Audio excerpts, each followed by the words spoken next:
Okay, so that game was a bit more of a nail-biter than most people figured, with the Panthers making several plays, the refs missing a few calls, and the Eagles shooting themselves in the foot. Yet thankfully, it's the one that Carolina missed that helped to lead to a Philly win. Still though, there's more than a few positives coming away from the letdown game. So let's talk about that as well as just how serious of a problem is the passing game. And what on earth did Brandon Graham mean when talking about the relationship between AJ and Jalen? But first, let's run it.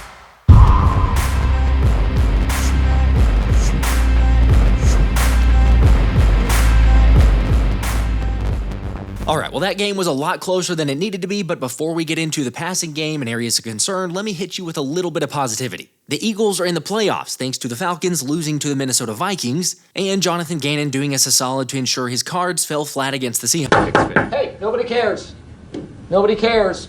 Look, we'll get to the whole Jalen Hurts and the passing game breakdown, but can we not at least be happy for a split second that we checked out the box and made the playoffs? Playoffs? You kidding me?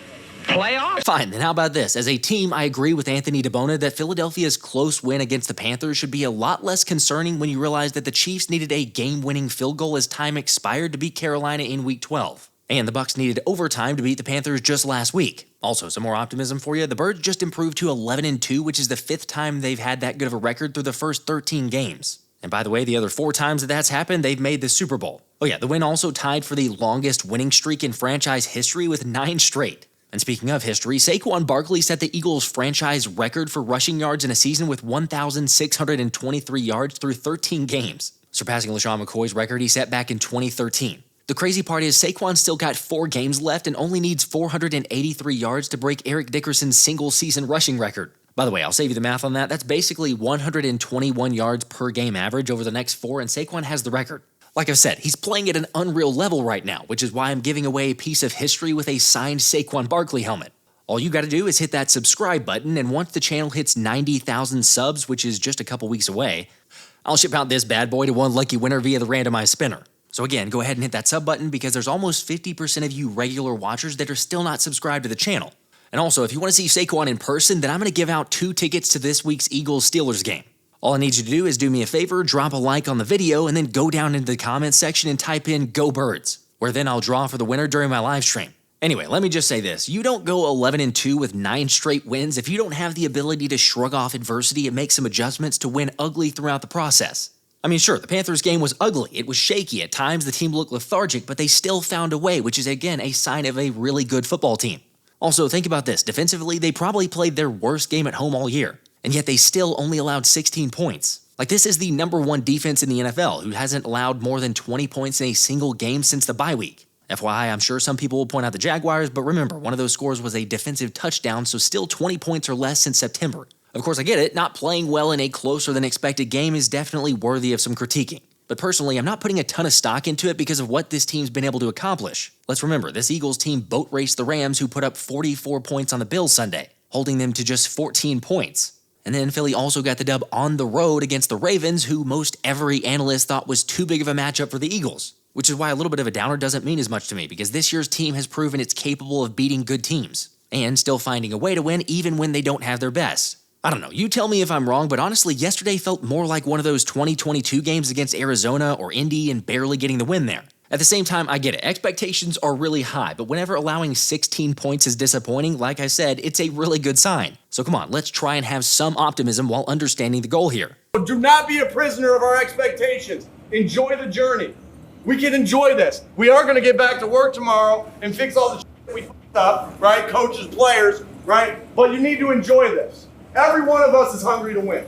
But are you hungry, and I know this team is, are you hungry to do the things that winning requires? At the end of the day, we got to win. Did we leave some plays out there for sure? But that's the beauty of football. We'll go back, watch the film, and learn from it and get ready for the Steelers. By the way, on the topic of the Steelers, Russell Wilson just completed 15 passes for 158 yards against the Browns. So I guess it's time for Pittsburgh to go back to Justin Fields, and heck, maybe Kenny Pickett is the answer now in Philly. Let's hold on. Let's count to 10, all right? That's a rash decision, okay? Is this about something else? Do you hear how crazy that sounds? Yet there's a decent amount of people that want to just scrap the whole thing and go with a new quarterback. Heck, if I were to ask you who has the highest passer rating among Josh Allen, Justin Herbert, or Jalen Hurts this season, what would you say? In fact, Hurts is top 10 in the NFL in passer rating, QB rating, completion percentage, and in yards per completion. Now look, I'm also going to be realistic in that as a passer on Sunday, QB1 had one of his worst games this season. as according to Next Gen Stats, Jalen took 4 sacks on 9 pressures, had a 3.29 average time to pressure, which was the slowest in the league this week, a 3.47 average time to throw, the slowest of the season for him, 5.1 yards per attempt, the lowest of the season, and 5.6 air yards per attempt, which was also the lowest of the season. So yeah, obviously not good, but sometimes it was as if the play calling was some half-baked idea against the Panthers. Well, let's go see if we can make this little kitty purr. Yesterday, AJ Brown got his first catch, his first touch, his first target at second quarter with 1:26 left on the clock. That's a problem. Timeouts. Slant, first target, first catch, first down. AJ Brown. This is a pass game that has been pretty darn good over this last 6 or 8 weeks. They don't ask a lot of it.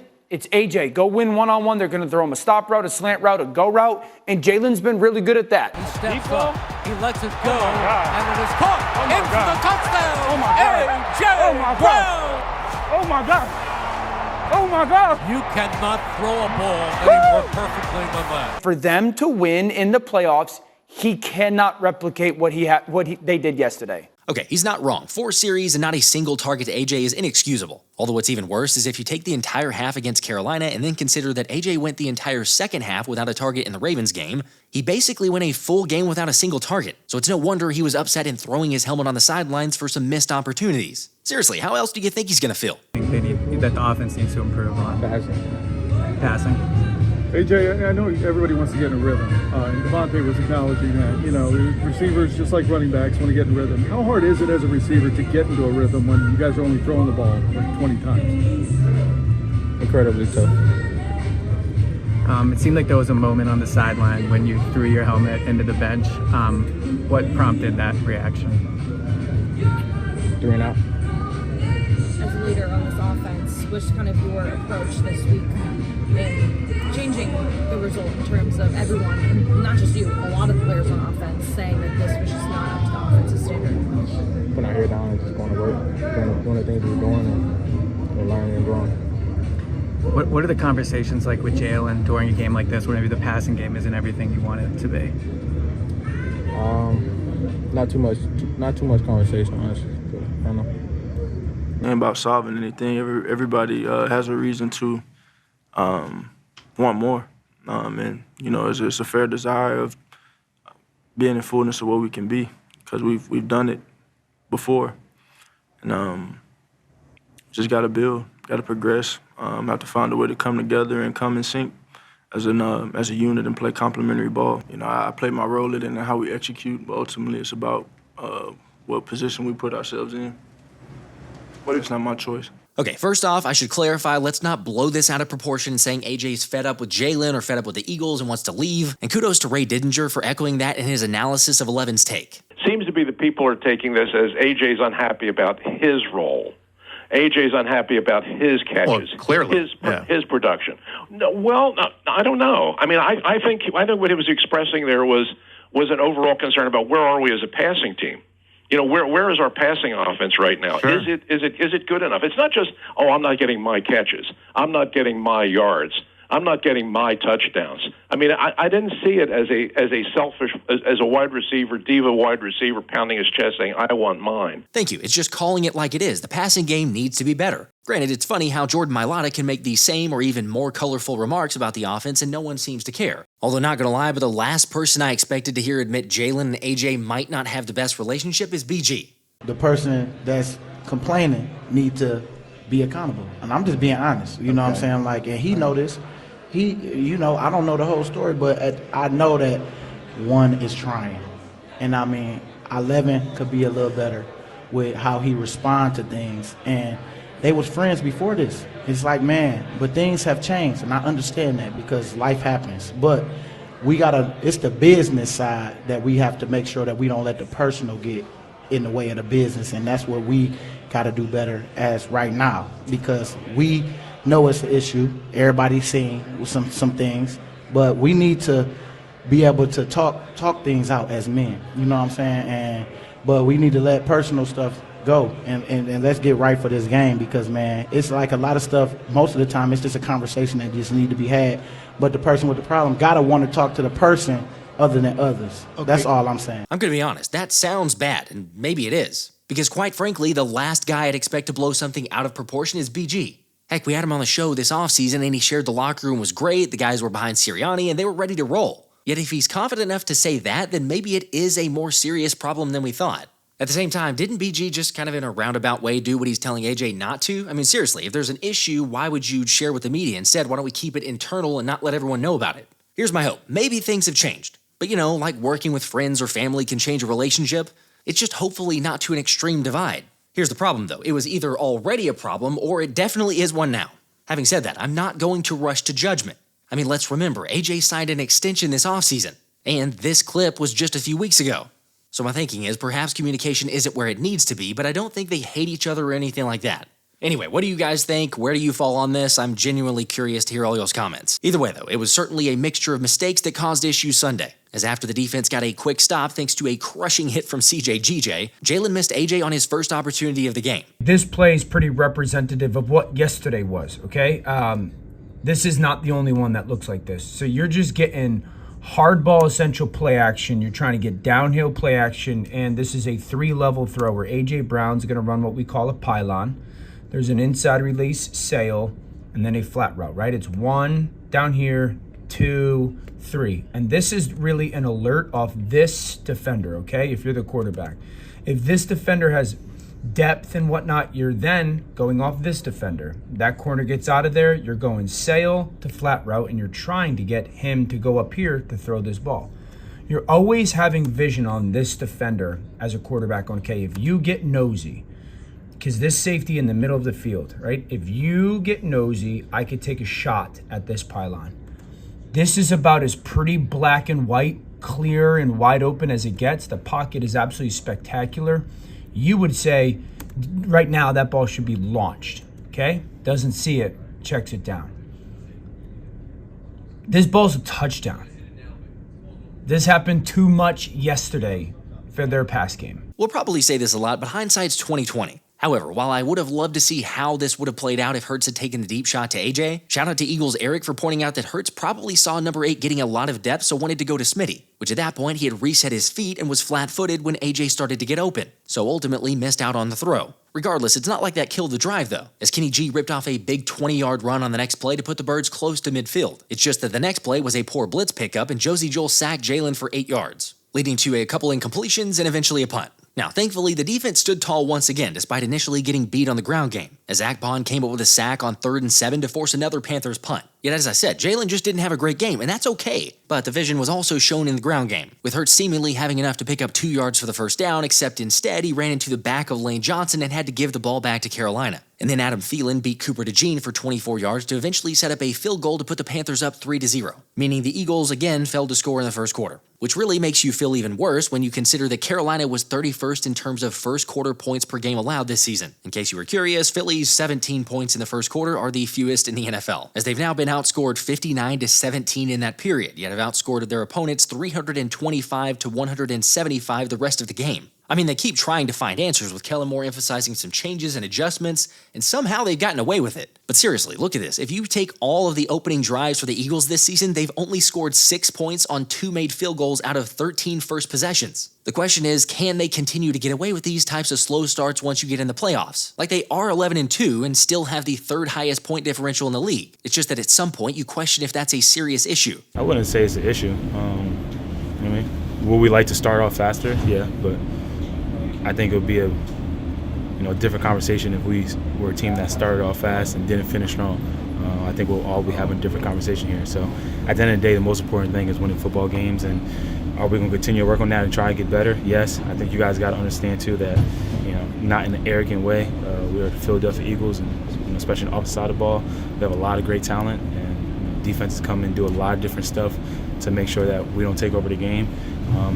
Sometimes it's like a fight. It's like a match. You can't go out there and try to throw haymakers in the first round. You got to take what they give you, throw your jabs, set stuff up, and that's what we've been doing so far, and we've been leaning on teams and grinding teams out and getting wins. Look, I don't know what it is, but as soon as the clock changes to the second quarter, this offense wakes up, since the offense got going before Jalen capped off a 10-play drive to take a 7-3 lead. Again, while QB1 wasn't seeing the field well, he did make a play that deserves some praise on that drive. Let's watch Jalen work the whole field on his 3rd and 8. Carolina just mugging the A gap, so they're both going to drop. All right, 3rd and 8. Feet set, he's ready to throw. But there's a reason why he doesn't throw it. So now he trusts the protection, gets outside the pocket on 3rd and 8, he finds DeVonta on the other side of the field, on the sideline for 27 yards. Now, what did he see? Because he wants to go to A.J. Brown up here on this comeback. All right, Jackson's the corner, number 2, playing inside leverage. When he sets the throw, you can see like Jackson's all over it. If he makes that throw, that's a pick 6. So he doesn't throw it, rightfully so. Dotson is completely covered. All right, so now he goes, oh, I got my other guy, DeVonta, on the other side of the field. How about if I just buy some time and make that throw? That's some great quarterback play right there.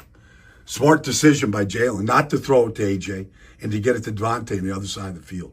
Well done. Another facet of the offense that I got to give some praise to is the offensive line. Granted, there were some misses in pass protection, but they did a good job all things considered, with 4 of the 5 highest graded Eagles actually being O-linemen. But back to the game though, unfortunately that lead did not last very long, as Carolina put together their longest drive of the season to score a touchdown on 4th and goal to go up 10-7. And then on the ensuing possession, Jalen really showed the first hyper-conservative play. For real, this is an actual screenshot from the game. If you take a moment and look at the field, you'd think it's crazy that this play resulted in a throwaway from Hurts. But like my guy Eric said, he's got to be willing to let it fly there and deliver a strike, as it definitely looked like a guy who's being overly cautious to not throw an INT.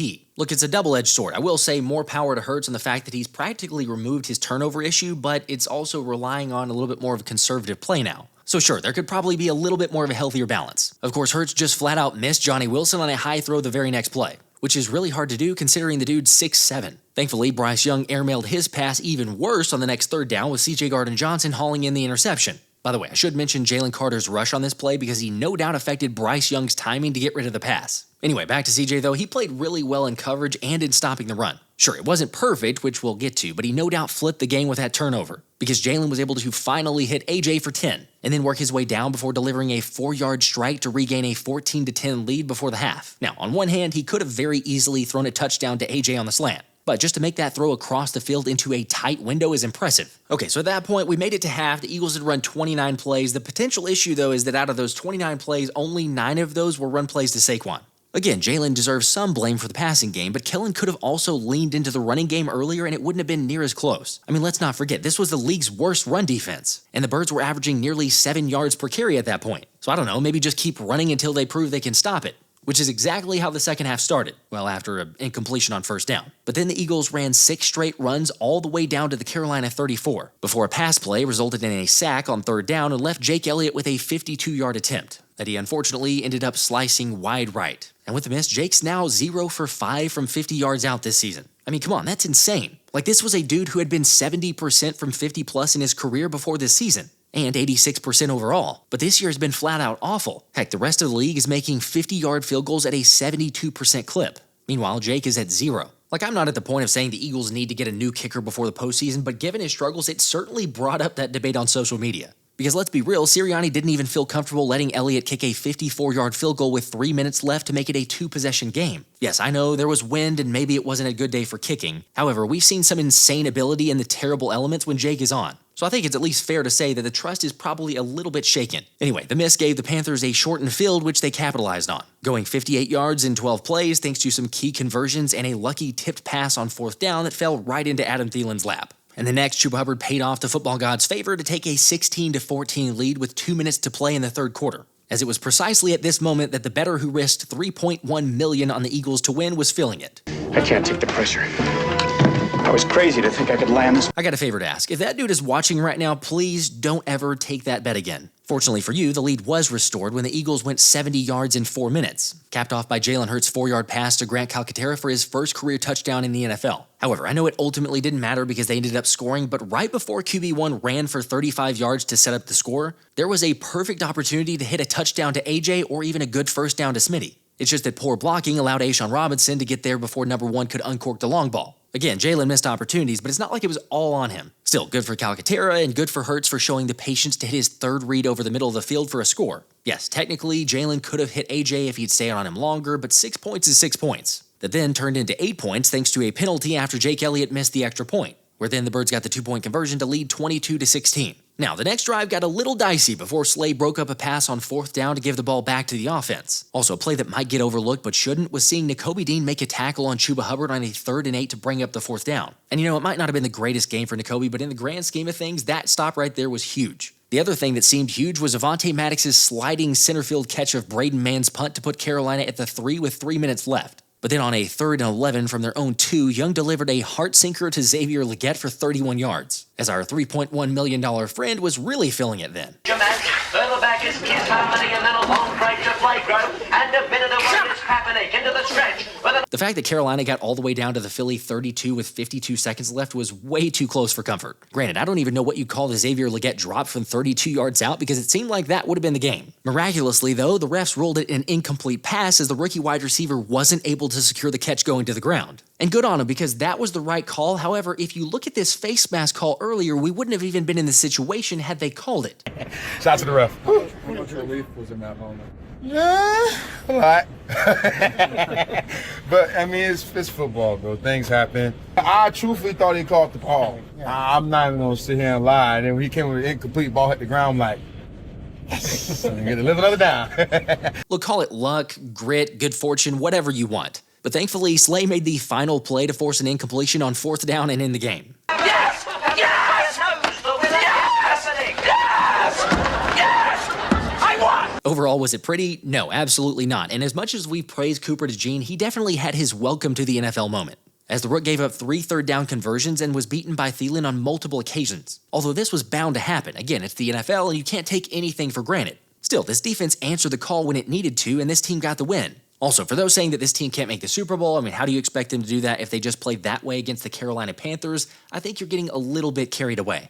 Like, it's one thing to say, oh, we're going to shut down Saquon and force the Eagles to throw, but after 9 wins in a row, no one's been able to stop him. Still, having said that, changes are no doubt coming as the offense looks to right the ship, and several offensive players shared that they're going to be looking to switch things up in the passing game. But again, I'll just remind, going into the bye week, a lot of people were selling on this team, so please do not tell me after one below-average game that you're back out on this squad. Plus, the reason I'll trust them to get things figured out is that the coordinators have proven to be able to make adjustments. And another thing, AJ and Smitty have only played together in 6 games this season, which, considering that it's a new offensive scheme and both players have missed significant time to try and get back into the offensive flow, perhaps that's also created a bit of delayed chemistry. However, like I said, they still got the win, so let's not be all doom and gloom. There's a couple of things to fix, but they can do it. Anyway, you guys let me know your thoughts on this. How do you feel about Jalen? How do you feel about the defense? What were the good, bad, the ugly, everything from the game? Until next time, this has been the Philly Special.